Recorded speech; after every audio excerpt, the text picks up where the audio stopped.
Abra sua Bíblia, por favor. João capítulo 7, verso de número 30. Põe na tela para mim. João 7, 30. Procuravam, pois, prendê-lo, mas ninguém lançou mão dele, porque ainda não era chegada a sua hora. Feche os seus olhos. Senhor nosso Deus e Pai, em nome de Jesus, continua falando conosco. Usa-me como um canal de bênção nesta hora, ó Pai, e que possamos sair daqui diferente do que entramos. O Senhor jamais reuniu um povo para despedir este povo de mãos vazias. Te damos graças em nome de Jesus. Amém. Glória a Deus. Amém. Eu quero falar um pouco com vocês sobre o tempo, as fases, as etapas da nossa vida. Eu acho que você já conseguiu entender que na verdade o tempo é um recurso, e um recurso que não pode ser reaproveitado, que não pode ser recuperado. Talvez uma das coisas mais valiosas que temos é o tempo. E quanto mais rápido nós entendermos que estabelecer um tempo de qualidade para a nossa vida, quanto mais rápido entendermos que a vida é única, curta e rápida, inevitavelmente esse entendimento vai fazer com que nós não percamos tempo, que não joguemos nosso tempo fora. É lógico que uma parte do seu tempo é extremamente saudável que você dedique essa parte para que você venha ter lazer, uma diversão, se distrair. É importantíssimo. Pessoas que acham que vieram nessa vida apenas para trabalhar, que colocam um dinamismo acima da média na sua vida e acha que isso é saudável, é só uma questão de tempo até ela descobrir que acabou ficando sozinha, acabou ficando doente e pior, não dá para recuperar mais. Filhos só são crianças uma vez na vida. Você só é jovem uma vez na vida. Casamento, certo? Aquela coisa gloriosa e satisfatória do início do relacionamento, na verdade, ele acaba acontecendo uma vez só. Então, aproveitar o tempo é algo que nós devemos fazer o mais rápido possível. Nós estamos vendo um texto que diz que tentaram prender Jesus, mas ninguém conseguiu prendê-lo, simplesmente porque não era o tempo dele ser preso. Quando nós olhamos para tempo, é importante entender que Deus é atemporal. Deus vive na eternidade.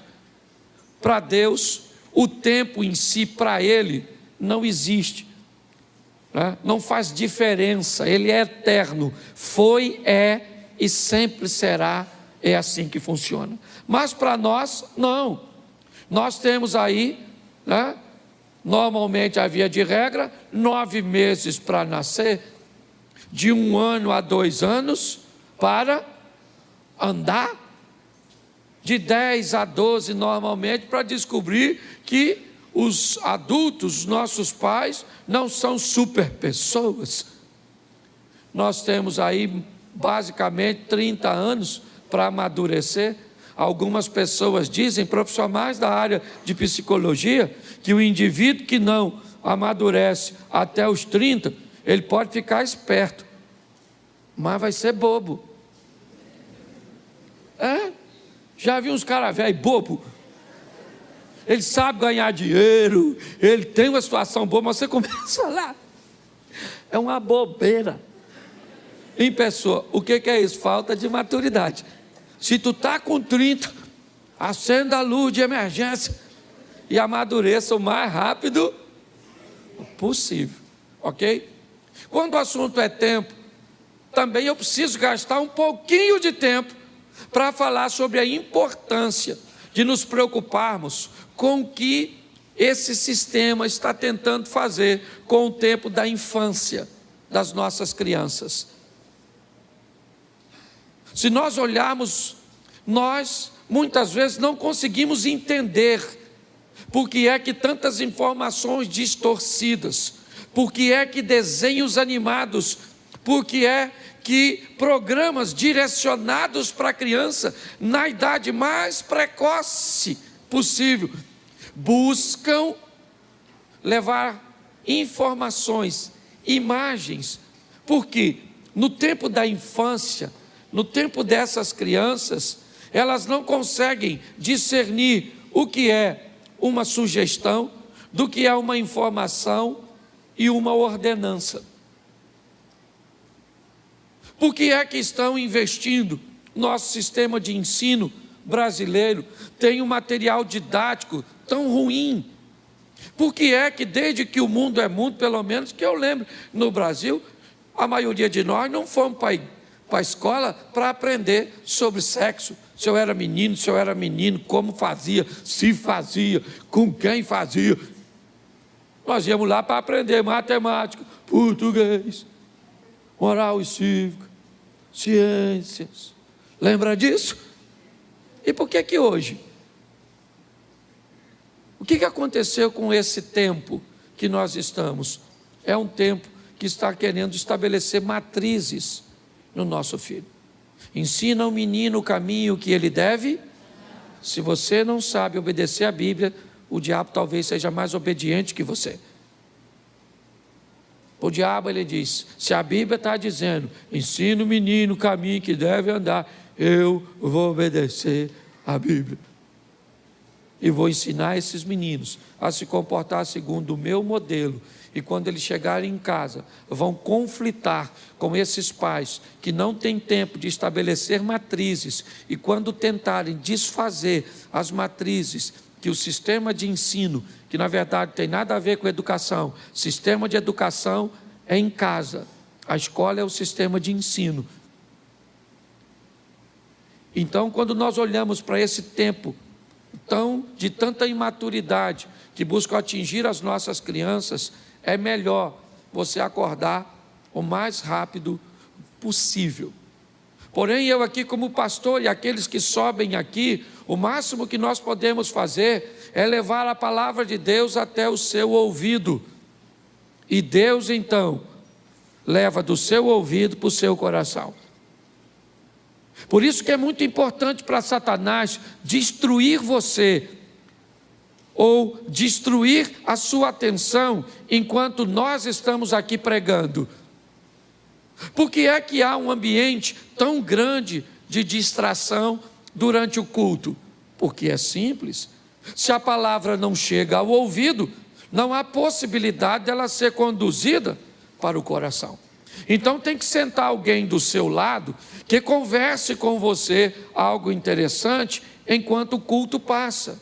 Porque para Satanás é importante que no final do culto você não tenha nada na mente. Por quê?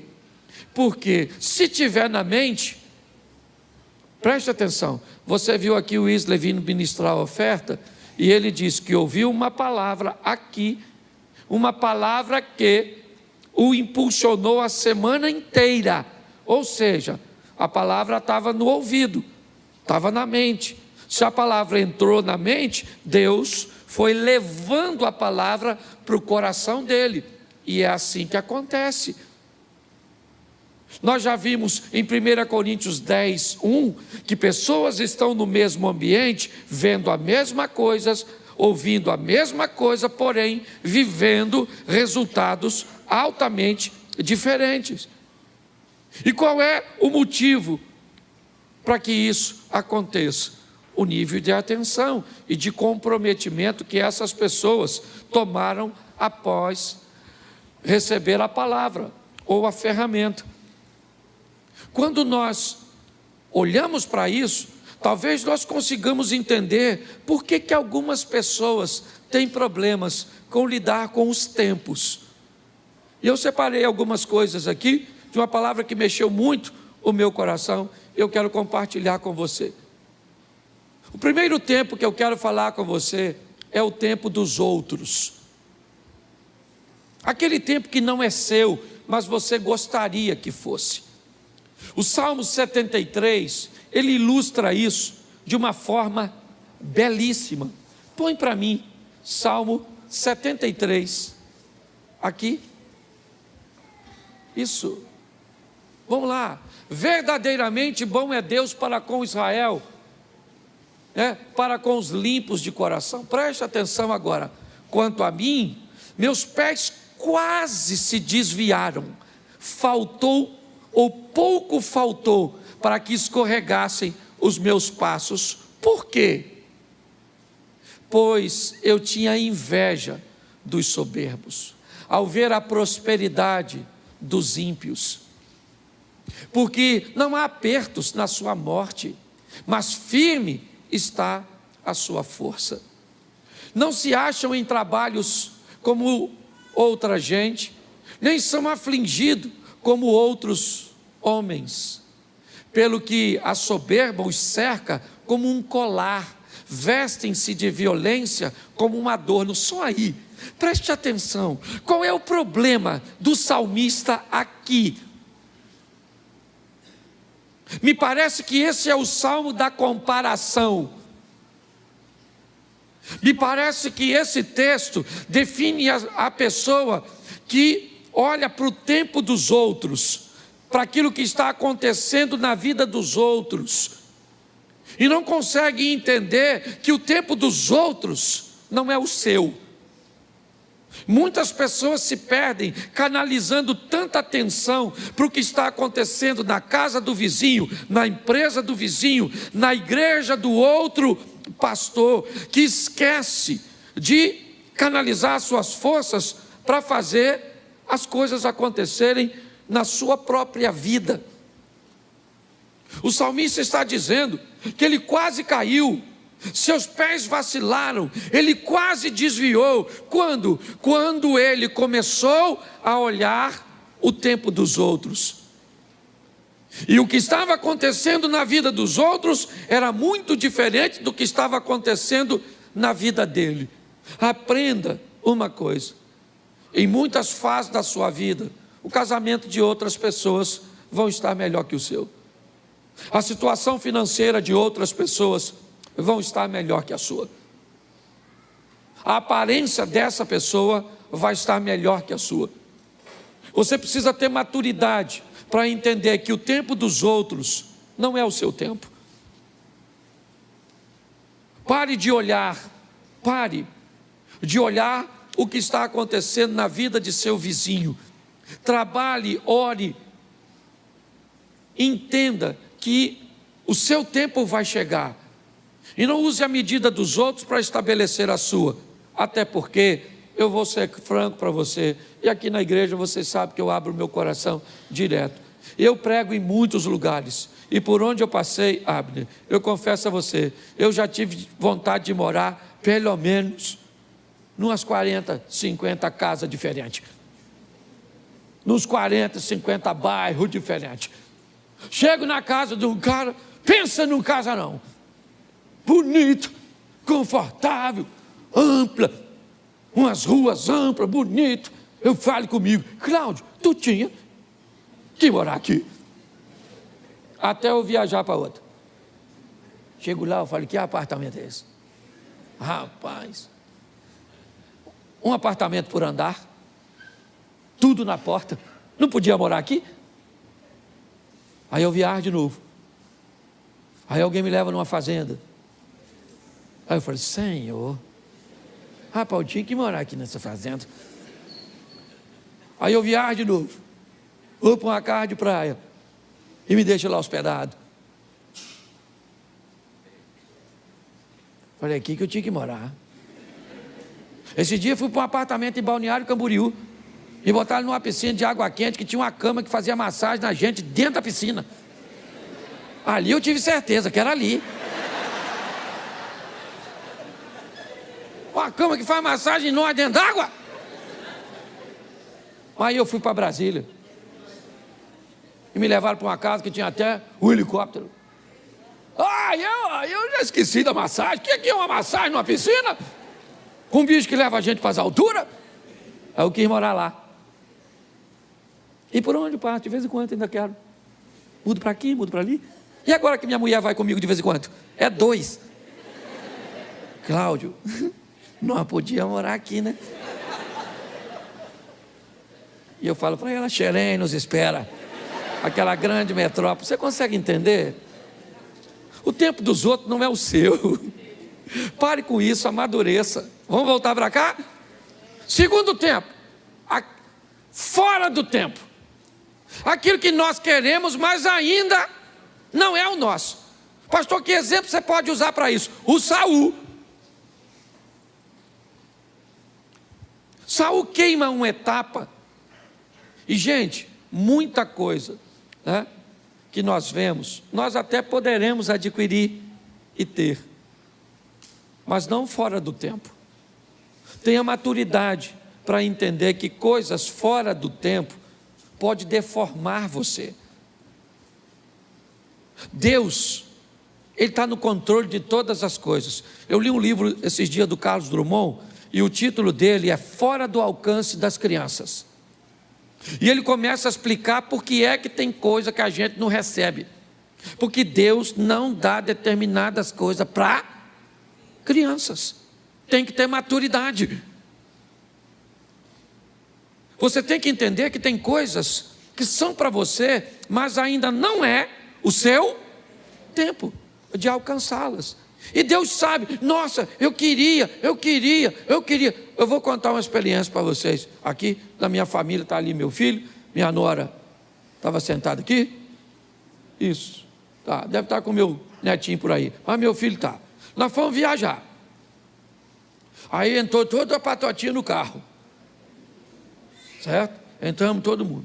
Aí meu neto quis o celular para ver, né, um desenhozinho. Aí minha nora falou assim, você vai passar mal, Miguel. Mas ele, sabe como é que é criança, né? Aí minha nora, gentilmente, uma mãe amorosa, cedeu o celular. Ele começou a ver. Um tempinho depois, ele começou a enjoar. Dentro do carro, escuta só. Certo? Dentro do carro. Ele podia? Sim. Mas era o tempo de ter? Não. Nós fizemos uma paradinha. O que nós fizemos? Ele pediu um biscoito. Era para dar? Nós demos. Eu fui um incentivador. Dá um biscoito para esse menino. Vô é assim, né? Diz que vô é um burro que o filho amansou para o neto montar. Falei, dá esse menino precioso, esse garoto aqui do vovô. Toma, menino. Comeu. Começou a ficar zonzo. Dentro do carro. De repente. Assim. As coisas do interior dele começou a sair. Ele vomitou. Dentro do carro. Paramos, limpamos, tudo. E você sabe que o cheiro. Limpamos tudo e segue viagem. Com aquele cheiro. E eu estou aqui conversando com Deus, que experiência era aquela? E Deus falando ao meu coração, é desse jeito que eu não ajo. Vocês sabiam que o celular ia fazer mal? Você cedeu, porque você é bonzinho. Você sabia que o biscoito ia piorar? Você deu. E agora, Cláudio Soares Duarte, pastor.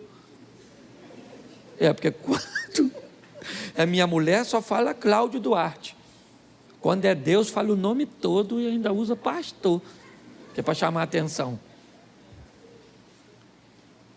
Vai fazer a viagem com esse cheiro, que não sai não. Sabe o que eu aprendi? Quando é fora do tempo, Deus não dá. Você pode espernear do jeito que você quiser, que Ele não vai se sensibilizar com você, porque Ele quer ser o melhor. Deus não age dessa forma.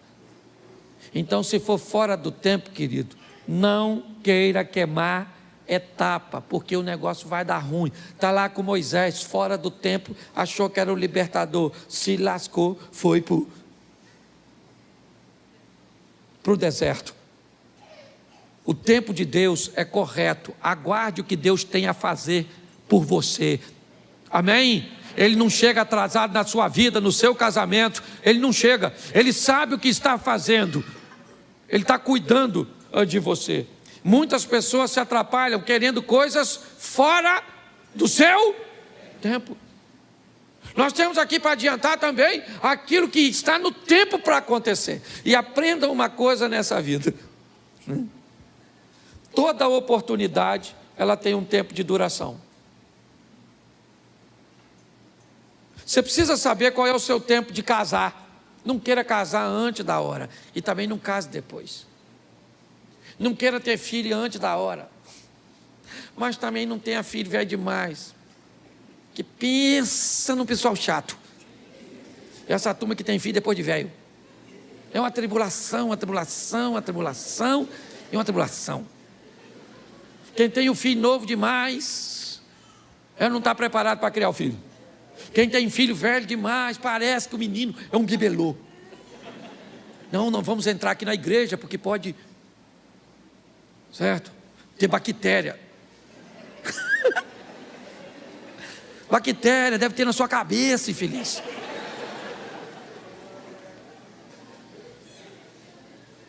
Você tem que descobrir qual é o seu tempo de casar. Você tem que descobrir qual é o seu tempo de agir em favor das suas finanças. É o seu tempo.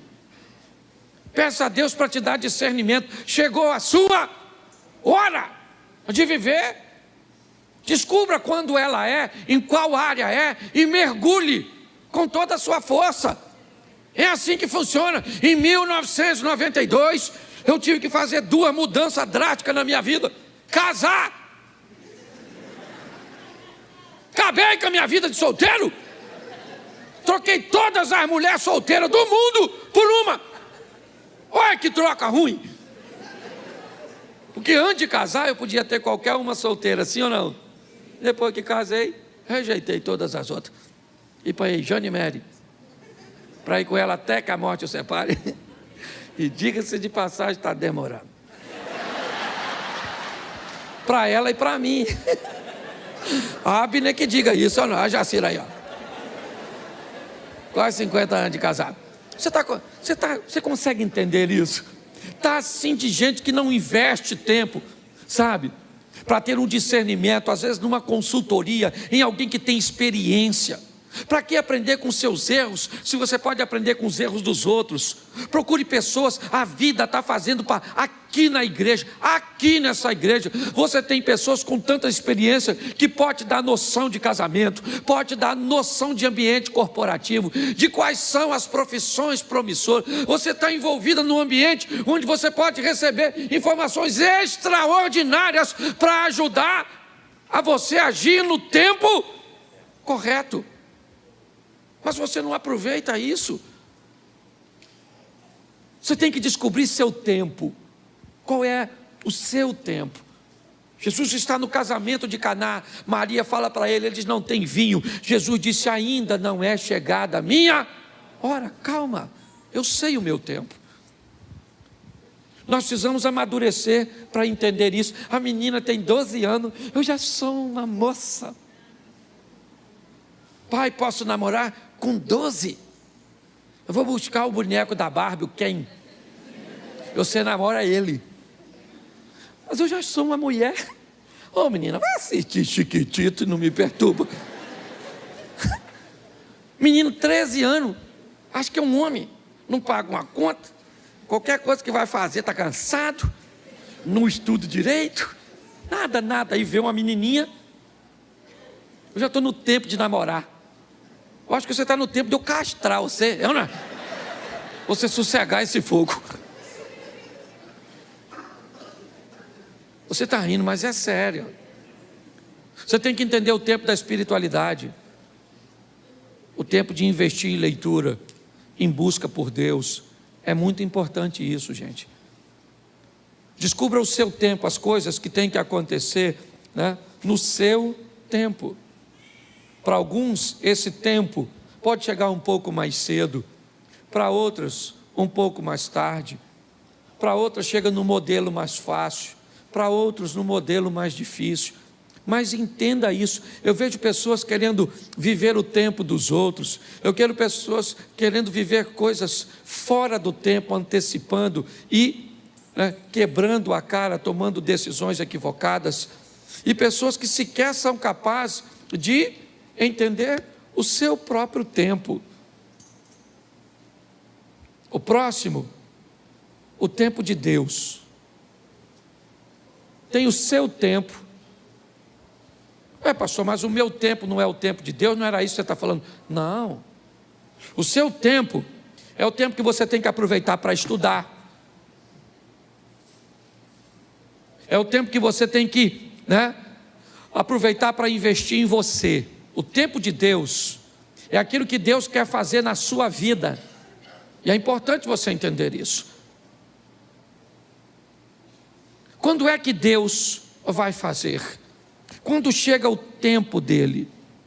Eu participei de uma igreja, e eu era vice-presidente dessa igreja, durante um bom tempo, e muitas vezes, eu vi pessoas querendo criar conflitos entre o pastor presidente e a mim, querendo que eu o confrontasse, criasse problemas, porque muitas pessoas, por algum motivo, afinidade, ou outras coisas, ou por uma visão equivocada, viam uma liderança pastoral na minha vida. Mas eu entendi que aquele não era o tempo de Deus para a minha vida, e que o tempo de Deus para a minha vida ia chegar. Hoje, eu procuro, primeiro, não olhar para o que está acontecendo na vida e no tempo dos outros. Hoje, eu procuro olhar de uma forma sábia para não querer as coisas fora do tempo. Eu busco a maneira, de aproveitar todas as oportunidades para entender o meu tempo, sabe, aquilo que Deus está preparando para mim, ou me dando a oportunidade de viver. Mas o tempo de Deus, no que diz respeito principalmente a ministério, a ações que vão mudar a nossa vida, precisa ser entendido. Quando eu olho para Davi, sendo ungido por Samuel como rei, sabia que o trono era seu futuro. Profecias, se é que eu posso chamar isso de profecias, mas incentivo, que diziam: mata o camarada, porque se você matar, você se torna o rei. Ele disse: mas esse não é o tempo. Para que o tempo e que as coisas de Deus se cumpram na minha vida, eu não preciso puxar o tapete de ninguém. O que Deus tem para mim é meu. É assim que funciona. Eu não estava em casa, é o que Davi poderia dizer, quando Samuel esteve lá, todos os meus irmãos estavam lá. Eu estava no campo trabalhando, mas ninguém comeu nada, e o ungido fui eu, porque o tempo de Deus chegou para a minha vida. É importante você entender isso. Se nós não amadurecermos para dar uma olhada nisso, está assim de gente vivendo fora do tempo. Adultos vivendo como adolescente, pessoas que tinham uma situação financeira melhor ontem e hoje continuam gastando no mesmo tempo. É assim que funciona. Homens casados vivendo tempo e comportamento de solteiros, pessoas invertendo tudo e pior, trazendo dores, desconfortos, adversidades para a sua vida. Está na hora de você tomar uma decisão para mudar a sua história. É para isso que você vem à igreja, sabe para quê? Para entrar pelo teto paralítico e para sair pela porta andando. Nós vamos para a presença de Jesus para sair de lá melhor do que entramos. Esse é o propósito. Sair daqui uma esposa melhor, um marido melhor, um colaborador melhor, um empresário melhor, um pastor melhor, um amigo melhor. É para melhorar. O trabalho do Senhor tem o propósito de nos levar para a próxima fase da nossa vida. E para me encerrar, por causa do tempo, nós temos o fim dos tempos. Nós temos aqui, rapidinho, o tempo dos outros, fora do tempo, o meu tempo, o tempo de Deus e o fim dos tempos. Quando nós estamos olhando para esse ambiente, Mateus 24, 44, por isso, estai vós preparados também, porque o Filho do Homem há de vir a hora em que não penseis. Quando nós olhamos para esse texto, nós descobrimos que nós estamos chegando ao final dos tempos, as coisas se cumprindo, as coisas acontecendo. E por favor, igreja, não se preocupe quando vai ser. Não fique preocupado se é amanhã, se é no ano que vem. Não fique preocupado. Tenha uma preocupação: eu preciso estar preparado. Quando a trombeta tocar e Cristo voltar para buscar a sua igreja, e Ele vai voltar, porque Ele não é homem para que minta, nem filho do homem para que se arrependa. E por que é que nós investimos em vidas aqui para melhorar a sua qualidade? Porque não há evangelismo maior e melhor do que alguém olhar para você e ver Deus. Terça-feira passada, eu levei a Mary para pregar numa igreja, e um pastor me chamou. Ele trabalhava na usina de Angra, e ele me disse que com ele trabalhava um alemão, que entendia pouquíssimo português, e que falava inglês e alemão. E ele disse que criou um laço de amizade, mas que a comunicação era muito difícil entre eles. Mas que ele buscava, dentro das suas limitações, pregar Jesus para aquele homem de uma língua tão desafiadora. O homem entendia pouco, mas quem pregava era muito crente. Falava pouco e vivia muito. Dava um testemunho. O cara gostava demais dele e tolerava até ouvi-lo sem entender muitas coisas. O homem foi embora para a Alemanha e não se viram mais. Um tempo depois ele recebe a ligação da filha deste homem. E criou uma maneira, não entrei em detalhes, para comunicar a ele, que depois que o pai dela havia voltado para a Alemanha, ele aceitou Jesus como Salvador. E ele tinha falecido lá na Alemanha, e que ele deveria pegar um avião e ir à Alemanha, porque o pai dela, antes de falecer, deixou uma herança para ele, que ia mudar a vida dele. Muito mais do que o que falamos, meus irmãos, vale o que nós vivemos. A nossa sociedade está cheia de palavras, cheia de historinhas.